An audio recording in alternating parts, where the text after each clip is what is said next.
모처럼 사이 시리즈, 그 사이 비트윈 사이 시리즈 네 번째 시간을 갖습니다. 사이 시리즈에서 사이, 그러니까 비트윈이라고 하는 것은 그만큼 내가 어떤 애매한 사이에, 애매한 것 양쪽 사이에 끼어 있다는 것을 전제하는 거죠. 그 양쪽에 있는 두 가지가 서로 대립하지만 어찌 보면 다 필요한 것들, 그 둘 사이에 우리가 끼어서 삶을 살아간다는 것을 말하고 있습니다. 자칫 때로는 한쪽으로 기울어져서 편향되기가 쉽습니다. 그래서 이 사이 시리즈를 선포하는 까닭은 건강한 균형을 맞추어서 우리 올바른 삶의 길을 씩씩하게 걷자는 겁니다. 첫 번째는 안정과 혁신 사이에서 민수기 26장 51절 말씀을 선포했고, 두 번째는 하나와 부흥 사이에서 사도행전 2장 41절 말씀을 선포했었습니다. 세 번째로는 4월 말이었는데 정의와 사랑 사이에서 호세아 11장 8절 말씀이었죠. 오늘 네 번째로 계획과 섭리 사이에서, 영어로 그 약자 BPP 이렇게 했는데 between, plan, providence, 계획과 섭리 사이에서 잠언 16장 9절 말씀을 가지고 말씀을 나누려고 합니다. 사람이 마음으로 자기의 길을 계획할지라도 그의 걸음을 인도하시는 인 여호와시니라 합니다.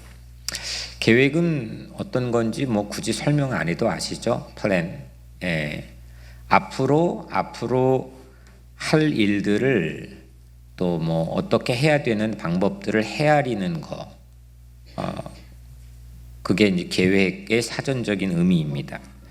반면에 섭리는 좀 우리가 언뜻 다가오지 않는 좀 이렇게 너무 광대한 의미가 될 수도 있겠지만, 좀 짧게 말하면 하나님이 다스려 주시는, 하나님이 통치하시는, 그런 하나님의 계획 안에 있는 그런 의미를 섭리, 프라비던스라고 부릅니다. 그러면은 이 계획과 섭리 두 가지 중에 어떤 게 더 클까요? 계획이 커요? 섭리가 커요? 당연히 섭리가 크죠. 이 내 계획을 세웠는데 그 계획이 하나님의 섭리하고 딱 들어맞는다면 이건 정말 금상첨화겠죠. 근데 그게 자주 있는 일이면 좋겠지만 때로는 그게 어긋날 때가 있죠. 내가 계획을 세웠는데 하나님의 계획, 하나님의 섭리와는 약간 동떨어져 빗나갈 때가 있다는 겁니다. 그럴 때 우리는 어떻게 해야 될까? 계획을 세워야 될까? 또 하나님의 섭리는 나에게 어떻게 작용하는 걸까? 그 질문을 가지고 오늘 말씀 나누려고 합니다. 먼저 이거 오늘 짧은 잠언 16장 9절 짧은 말씀인데 그 상반절 앞부분을 보면 사람이 마음으로 자기의 길을 계획할지라도입니다. 마음으로 자기의 길을 계획할지라도, 다 계획하며 사시죠. 계획의 정도의 차이는 있겠지만 계획이 전혀 없는 사람은 없을 겁니다. 누구나 원하는 삶을 계획하거든요.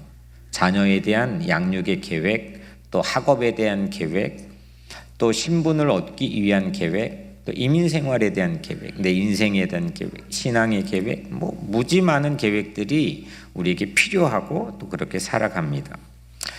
근데 계획대로 다 안 되죠. 계획대로 다 안 되는 경우들이 많습니다. 나 오늘 감기 걸려야겠다. 이렇게 감기 계획하는 사람이 있을까요? 나 오늘 아파야겠다. 저쪽 길목에서는 누구를 만나야 되겠다. 사고가 나야겠다. 그렇게 계획하는 사람은 아마 없을 겁니다. 그래서 계획이 자꾸 빗나가기 때문에 사람들은 보험을 들기도 합니다. 만약을 대비해서. 우리는 어떻게 해야 될까? 저는 사실 계획이 매우 습관화되어 있는 것 같습니다. 두 가지 계기가 있었는데, 하나는 어릴 적 이었습니다. 현실이 좀 막연했습니다. 막막했습니다. 그래서 계획을 시작했습니다. 연유는 그 막연함은 내가 할 수 없는 일이 가득했습니다. 할 수 없는 일 뿐이었습니다. 내가 할 수 있는 일이 없었습니다. 그래서 하고 싶은 일을 계획했습니다. 12살쯤부터였던 것 같습니다. 매일 종이에 썼습니다. 고아원에 살 때였는데 정말 막연했습니다. 하루를 버티는 게 그냥 내 삶에서는 최선이었습니다. 그래서 할 수 있는 일이 없어서 어쩌면 굳이 표현하자면 심심했습니다. 할 수 있는 일이 없으니까 무료한 거죠. 그래서 하고 싶은 일을 생각해서 계획하기 시작했습니다. 종이에다가 습관적으로 왼쪽에는 세로로 나이를 적었고 오른쪽에 그 나이에 맞는 하고 싶은 일을 적었습니다. 그냥 누가 시킨 것도 아니고 근사한 생각을 가지고 시작한 일은 아니고 그냥 하고 싶은 일을 어떻게 하다 적게 되었습니다. 몇 살에는 신학교에 가고 또 몇 살에는 대학원에 가고 몇 살에는 결혼하고 몇 살에는 아이 낳고 몇 살에는 목사가 되고 몇 살에는 유학을 가고 그렇게 매일 썼습니다. 매우 디테일하게 그 연령에 맞는 내가 하고 싶은 일을 썼습니다. 하루에도 정말 무지 많이 반복해서 씁니다. 다 외웠습니다. 반복해 쓴 계획이 어느 정도는 저를 세뇌했는지도 모르겠습니다. 쓴 대로 이미 그냥 살고 있었기 때문이죠. 계획만 하지 않고 또 간절히 기도했었습니다. 그게 제가 할 수 있는 유일한 일이었기 때문입니다. 그런데 신기하게도 거의 쓴 대로 이루어졌습니다. 정말 순간순간 신기했습니다. 그런데 그러면 그렇게 되었느냐? 그렇게 정말 다 됐느냐? 절대 그렇지 않습니다. 계획대로 안 되는 게 훨씬 더 많습니다. 계획을 세우는 또 하나 계기가 24살 무렵이었던 것 같습니다. 제가 교육부 전도사를 맡고 있었는데 함께 섬겼던 어린이부 부장집사님 때문이었습니다. 대학교 교수님이었는데 저를 데리고 허름한 막국수집에 데리고 갔습니다. 그리고 그 막국수집에서 수첩을 제게 선물로 줬습니다. 그게 계기가 됐습니다. 그 부장집사님께서 매일 삶의 우선순위를 자긴 정해 계획을 하는데 이 수첩이 자기에게는 매우 요긴하게 쓰였다는 겁니다. 후에는 장로님이 되셨고 지금은 천국에 계시는데 그분은 저에게는 정말 은인이십니다. 그리고 정말 선하고 착한 분이셨습니다. 그래서 저에게 조언을 그때 해주셨습니다. 매일 우선순위를 정해서 계획을 정하라는 조언이었습니다. 물론 저는 나이가 한참 어렸기 때문이기도 하지만 그렇다고 전도사였고 성도님이셨는데 성도님이 한 조언을 그렇게 귀담아 듣기가 쉽지는 않았을 텐데 여튼 그 조언을 그때부터 지금까지 매일 적습니다.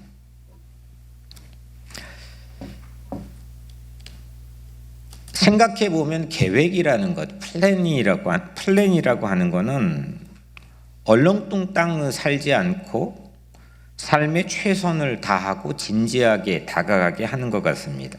중요한 일이 뭔지,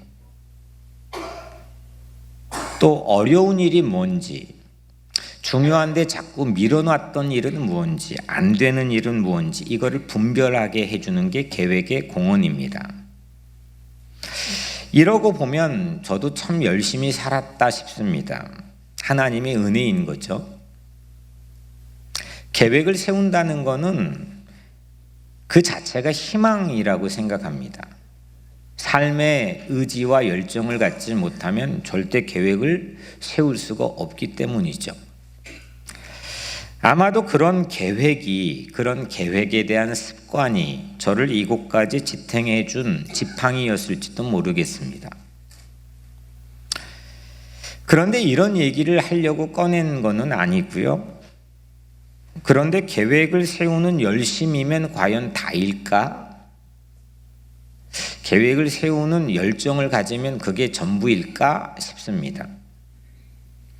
물론 계획을 세울 의욕도 그럴 열정도 우리의 컨디션에 따라 사라지기도 하고 옅어지기도 하죠. 그런 무력함보다 계획을 세우는 것이 100배 큰 은혜라고 저는 확신합니다. 그런데 그 계획이 늘 선하다고 과연 장담할 수 있을까? 스스로 자문해 봤습니다. 계획을 세우는 게 과연 그 계획이 늘 과연 선할까? 아무리 치밀하게 또 정성스럽게 삶에 대한 진지함을 가지고 계획을 세웠다 손치더라도 그 계획이 과연 다 선할까? 계획을 끝까지 밀어 했는데 그 계획이 만약에 악했으면, 그리고 그 계획이 나만의 잘못된 아집이었다면 그러면 어떻게 되는 겁니까? 출애굽기 1장에 좋은 예가 나옵니다. 이집트 제국에서 이스라엘 백성은 노예 생활을 했죠. 이 노예들의 인구가 기하급수적으로 증가했습니다. 이집트 제국은 이게 자신들을 향한 매우 위험한 요소라고 생각했습니다. 그래서 인구 증가를 억제하려고 계획을 이집트의 제국이 세웠죠. 노예에게 그 이집트의 계획이 출애굽기 1장에 소상하게 나오는데 이 노예들에게 자재를 적게 주는 겁니다. 이전보다 자재를 적게 주고 생산 목표는 늘렸습니다. 그러니까 자재를 적게 주고 벽돌은 훨씬 많은 생산을 하도록 그렇게 명령했습니다. 그러니까 노동력이 증가하는 거죠. 몸이 피곤합니다. 그러면 그냥 집에 가면 골아 떨어지겠지, 출산율이 떨어진다고 생각했습니다. 가히 이집트다운 지혜입니다. 멋진 계획이었죠. 그런데 하나님께서는 보시기에 그 계획이 악했습니다. 도리어 이스라엘 백성들, 이 노예들의 인구는 더 증가했고 그 와중에, 그 위기의 와중에 모세가 태어날 거라고는 생각도 우리는 못했습니다. 근데 하나님께서는 그렇게 하셨습니다. 이렇게 성서는 그 이외에도 인간의 악한 계획을 감추지 않고 수도 없이 우리에게 드러내 보여줍니다. 그럴듯한 폼을 잡고 살아가는 우리 각자의 삶에도 물론 예외가 아니겠죠. 성서에는 하와의 계획, 바벨탑 건축자들의 계획, 이 인간이 가진 그 플랜이 악한 예가 수도 없고 끝도 없이 나옵니다. 심지어 때로는 아주 멋있는 신앙인의 모습처럼, 경건한 모습처럼 보였던 예수님 주변에 있던 사람들, 그들이 세웠던 계획, 성전을 향한 열심의 계획도 모두 악한 계획이었다고 하나님 판단하시고 그걸 성서를 통해 우리에게 보여줬습니다. 계획은 하나님이 주신 삶을 향한 의지이기도 하지만, 그래서 은총이지만 그 계획이 악할 수도 있다는 거죠.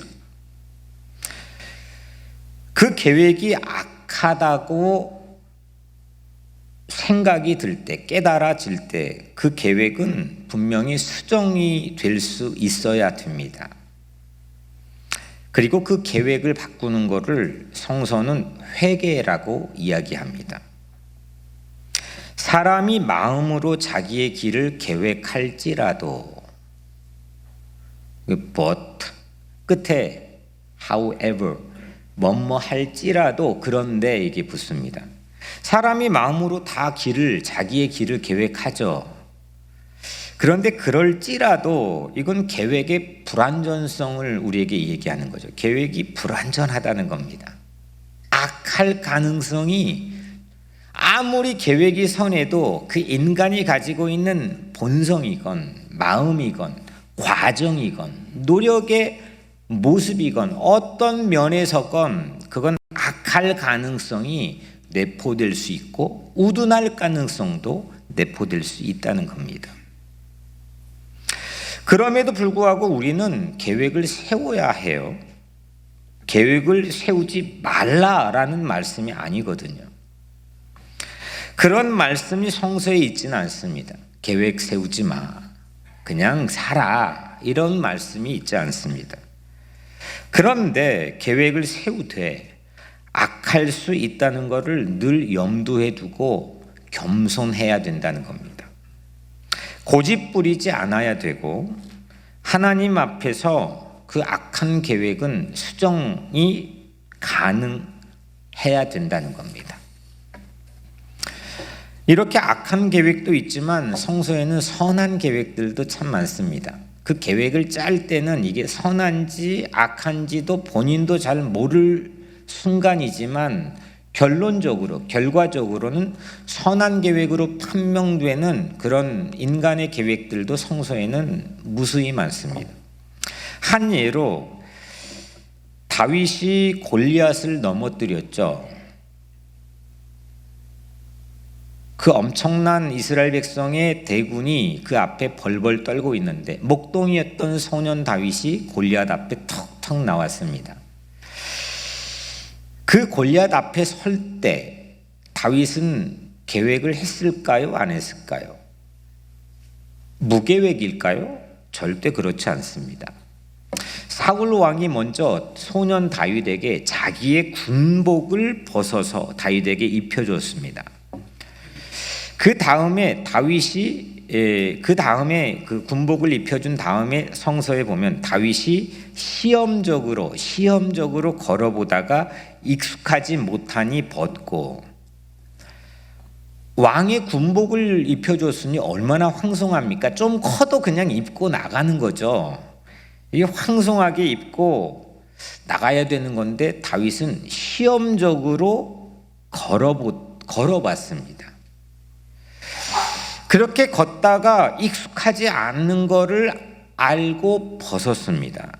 이건 계획입니다. 시험을 해본 겁니다. 그 다음에 말씀엔 손에 막대기를 가지고 시내에서 매끄러운 돌 5을 골라서 자기 목자의 제구 곧 주머니에 넣고 손에 물매를 가지고 블레셋 사람에게로 나아가니라. 이거 다 계획입니다. 돌 5을 줍고 돌 5개를 시냇가에서 줍고 물매에 끼우라고 하나님이 지시한 적은 없거든요. 다윗은 목동으로 양을 지키면 맹수가 달려들 때 이런 상황에 직면했을 때 자기가 보였던 행동들을 그대로 옮겼습니다. 그런데 이 골리앗 앞에서 그 계획이 다윗의 이 계획이 돌 5개 주어서 제구에 주머니에 넣고 물매에 넣었다가 팽팽하게 당겨 쏘았을 때 그때 그 다윗의 계획이 적중할 확률이 얼마나 될까요? 물론 될 수도 있겠지만 안 될 확률이 다윗 입장에서는 훨씬 더 많은 계획인 겁니다. 그런데 계획을 실행했던 결과는 어떻게 됩니까?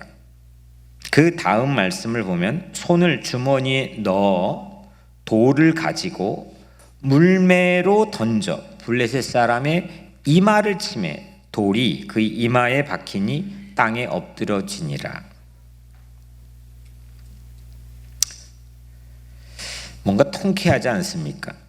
다윗이 돌팔매를 당겼고 팽팽하게 겨눈 후에 계획대로 놓았을 때 그 돌이 날아가서 골리앗 이마에 명중했습니다. 뿐만 아니라 급소였는지 그냥 골리앗이 한 방에 쓰러졌습니다.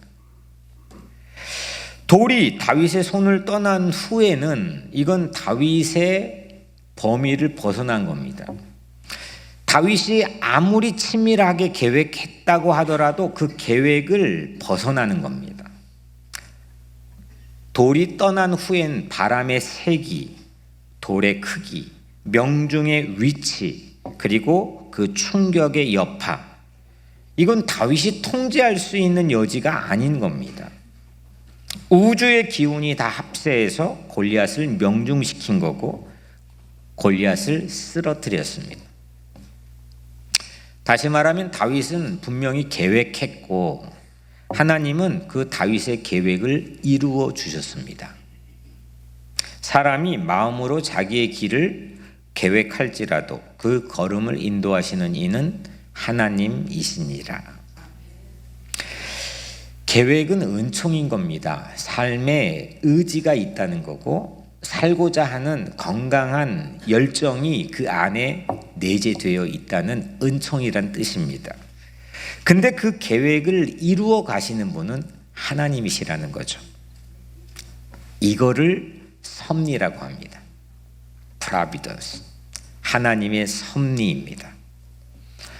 이 providence라는 섭리는 어디에서 온 말이 providence? 이 말은 provide에서 온 겁니다. 공급, provide.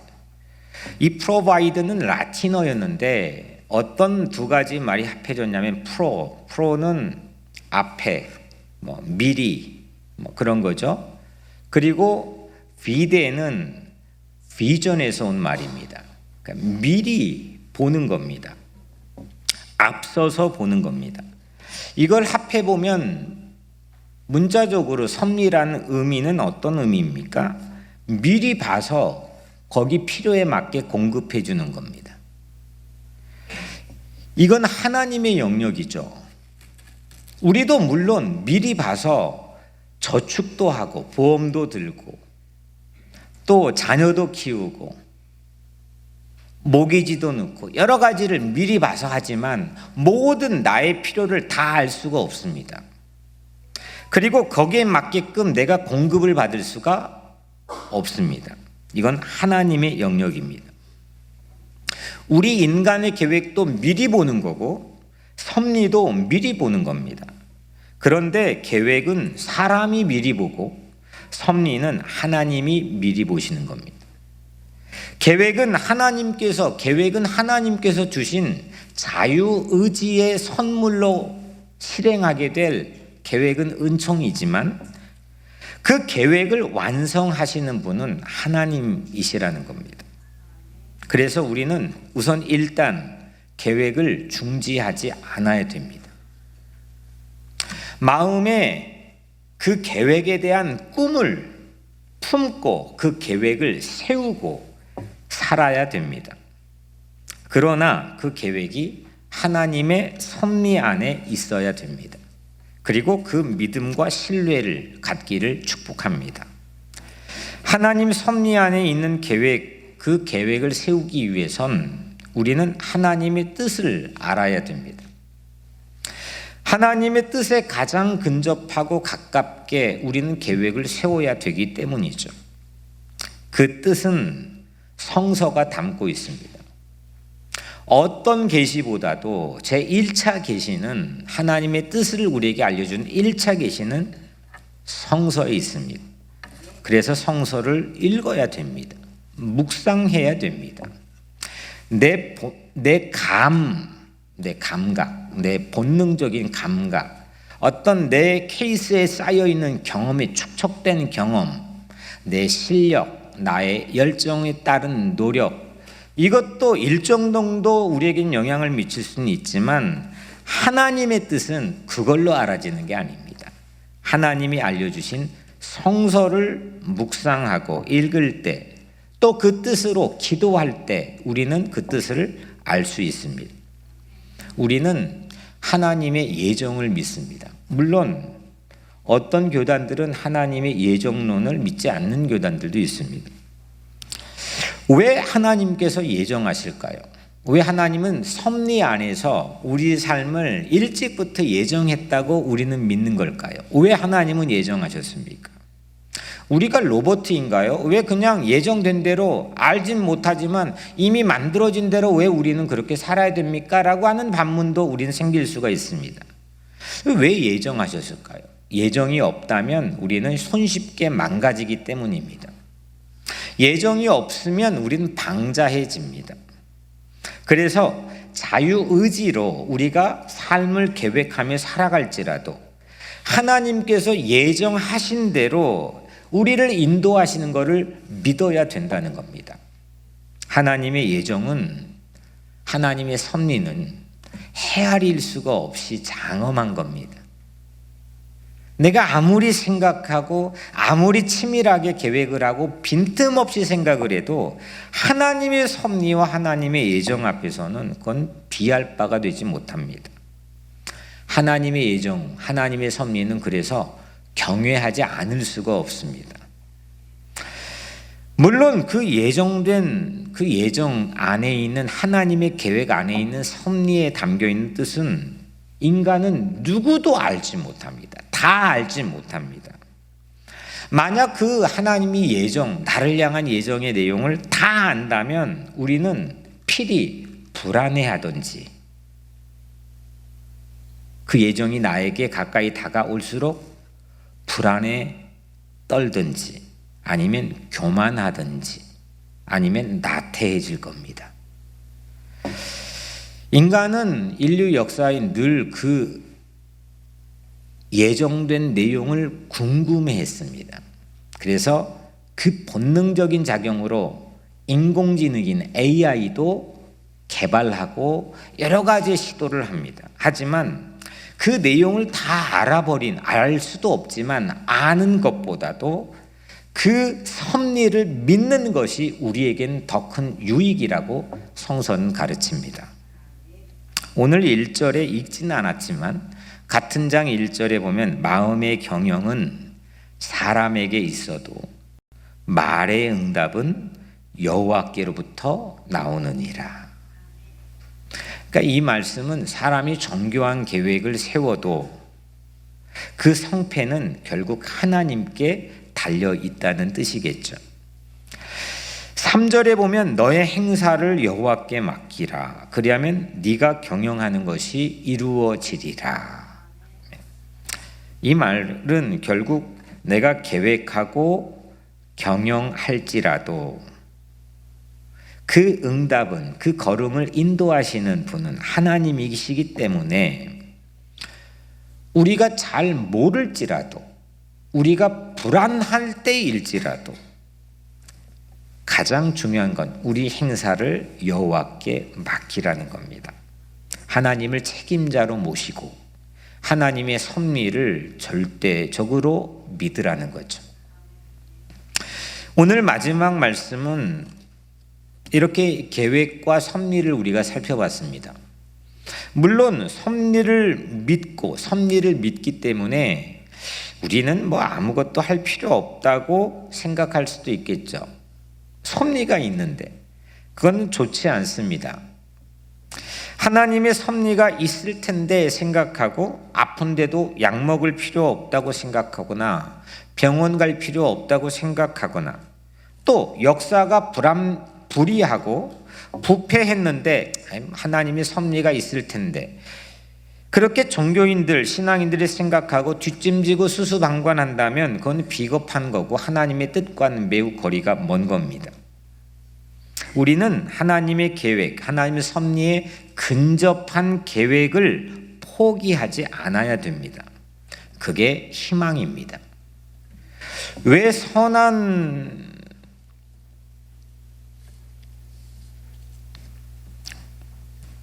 왜 우리는 선한 계획조차도 이렇게 잘 하지 못하게 되는 걸까요?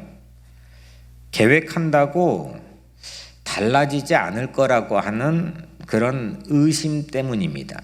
그런 경험 때문이죠. 이 말은 결국 계획에 따른 결과, 계획을 했는데 될 수도 있고 안 될 수도 있는 그 결과, 그 결과로 계획의 필요성을 따지기 때문입니다. 그래서 사람들은 나이가 들어갈수록 그 케이스가 축적되고 세상을 더 많이 알수록 희망적이지 않습니다. 그렇다고 절망을 따르는 건 아니지만 희망은 자연적으로 줄어들게 됩니다. 꿈을 꾸지 않습니다. 이치에 맞는 걸 생각하고 확률적으로 결과가 더 우수했던 것을 선택하려고만 합니다. 계획하지 않습니다. 계획하지 않는다는 건 희망을 접는 겁니다. 오늘 여러분들 하나님의 섭리 안에서 다시 삶의 건강한 계획이 회복되어지기를 축복합니다. 이 계획과 섭리 사이에서 최고의 모델은 아마 겟세마네 동산에서 기도드렸던 예수님이실 겁니다. 마가복음 14장 36절엔 이런 말씀으로 예수님이 기도했죠. 아버지요, 아버지께서는 모든 것이 가능하오니 이 잔을 내게서 옮기시옵소서. 그러나 나의 원대로 마옵시고 아버지의 원대로 하옵소서. 예수님의 바램은, 아니 예수님의 계획일지도 모르겠죠. 가급적 죽음을 지나고 피하고 하나님의 뜻을 이루는 겁니다. 그런데 예수님은 이마저도 하나님의 섭리 앞에서 접었습니다. 내려놓았습니다. 왜냐? 그 섭리에 대한 그 하나님의 섭리가 절대선이라고 하는 절대 믿음 때문입니다.